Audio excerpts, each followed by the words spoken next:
What's up, y'all? Bandit and the Millers here.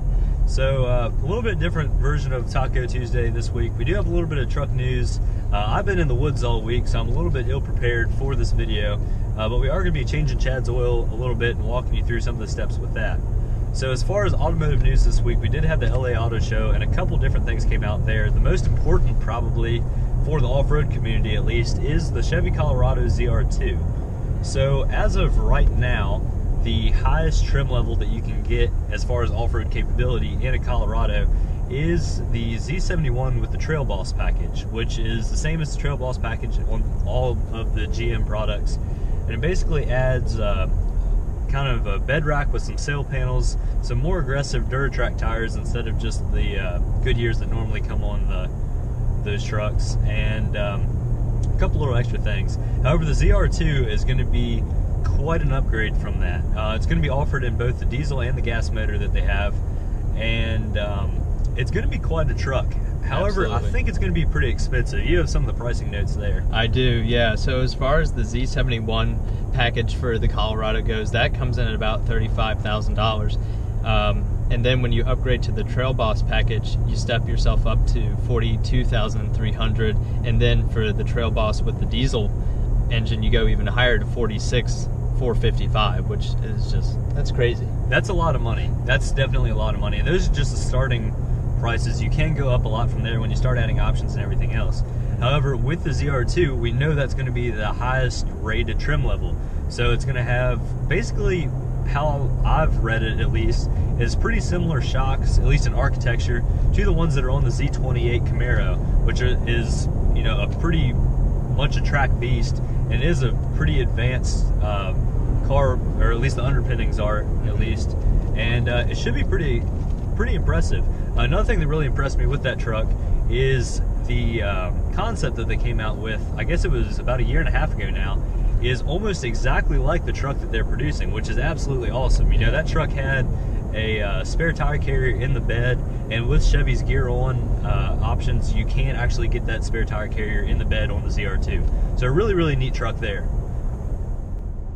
Also, for this upcoming model year, it looks like Ford is potentially going to be getting rid of their 5-liter Coyote V8 that they're putting in their trucks for whatever reason, but it seems like we're going to be getting an upgrade, and I imagine it'll be fuel efficient to some extent, or by comparison. We're going to be getting a 4.8-liter V8 in that. So I don't know. They haven't come out with any power figures on that or anything. I believe this is more of a leak than anything. I think you're right there. Yeah. So we'll have to see what more comes out on that in the coming months. Right. And also this week, as many of y'all know, it looks like Ram is going to be updating their entire truck lineup before too long, probably before the 2018 model year. And it looks like there was a mule cot that looks to be about the size of a Ram 1500, but it does have the Mega Cab, which is very similar to, I guess the Toyota Crewmax is really the closest thing to describe to it. It's just an absolutely massive cab, big 4-door cab for that truck. So we're back at Chad's house. We have the taco up on the lift. Chad did go ahead and remove the skid plate, and he ordered this. Yes, this is what's supposed to go over the filter housing so you can replace the filter from the bottom and drain out the little bit of oil that's in there. And Toyota says that you're supposed to have some special part, and we found it on Amazon and got that sent to our house, so we're hoping that this will work out for us. Right, and unfortunately, unlike the last truck, so the last trucks had the disposable oil filters where you just screw them up in.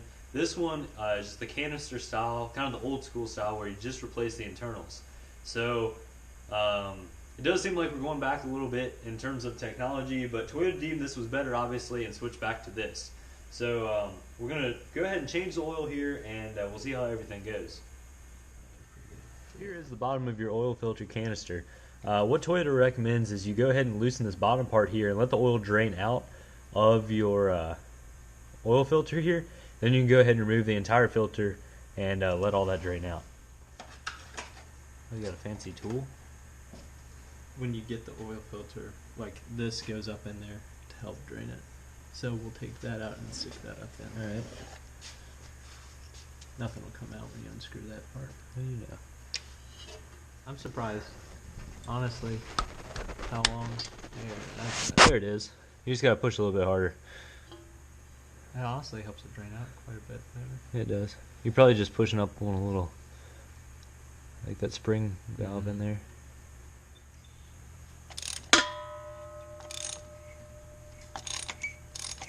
There you go.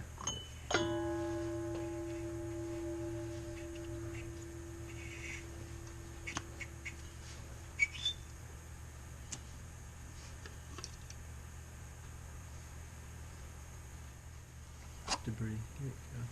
So there's your two pieces. Looks like a filter and then a little grate, essentially. Yeah. Just slides right over there. A little bit up in the hole there. Right, so when we had this little drain plug, it did pull the O-ring out of the bottom here. Also, there's a second O-ring around the rim right here. The kit that comes with the oil filter does have a bag with both of those O-rings.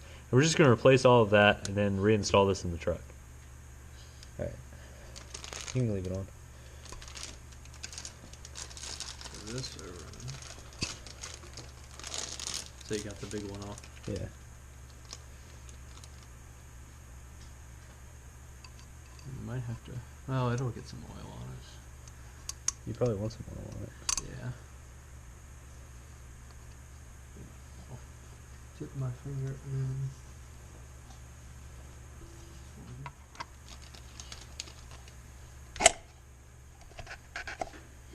So it's spring loaded there, and that's why you needed that oil drain plug. And in the bottom here, we install this second O-ring.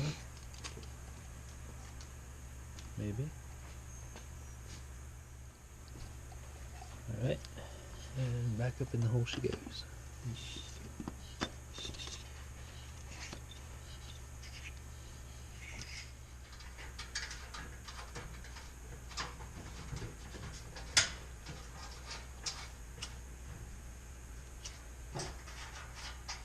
I'm going to be tight.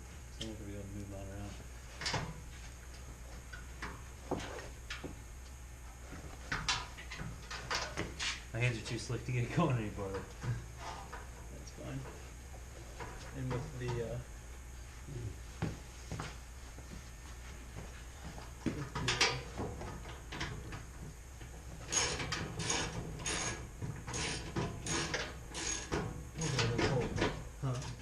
So what we're putting in this first hand is going to be this Lucas synthetic oil stabilizer. We're going to see if this actually will help with fuel mileage. It says it's supposed to eliminate noise and wear associated with today's lightweight motor oils. I'm sure the engine would be just fine with the Zr2 that Toyota calls for, but we're just going to do a little self-test and see if this actually does anything to it. It says to put about 20% or about a quart of your engine's oil capacity in it, and it replaces whatever that 1 quart would have been. So I'll just put a little less of the regular motor oil in it.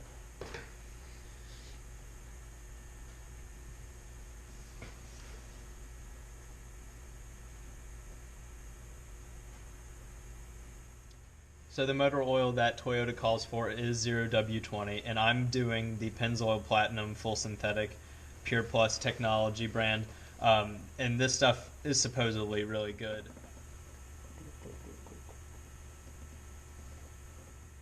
So we got everything wrapped up here with Chad's Taco. Everything's tightened up, the oil's full, and everything else. We'll be sure and keep you posted as far as how this Pennzoil oil performs and how the Lucas oil treatment performs as well, and if we see any differences at all. So I apologize for this video being a little bit rushed. Again, I have been in the woods pretty much all week, and I really don't have anything to show for it. If I do, I'll be sure to put that up on Instagram. Also, on the Instagram note, if you haven't followed me yet, please do follow me. We'll put that right above here. And TacoBandit_16, please follow me and spread the word and everything else. I believe that pretty much wraps up this video. If you have any questions about the oil change or anything that we did, feel free and let us know either in the comments or shoot me an email or whatever. We'll be glad to answer that for y'all. So thank you all very much for watching. Have a fantastic week. Enjoy your Thanksgiving with your families, and we'll catch you next time. See ya. Got a cat just running around.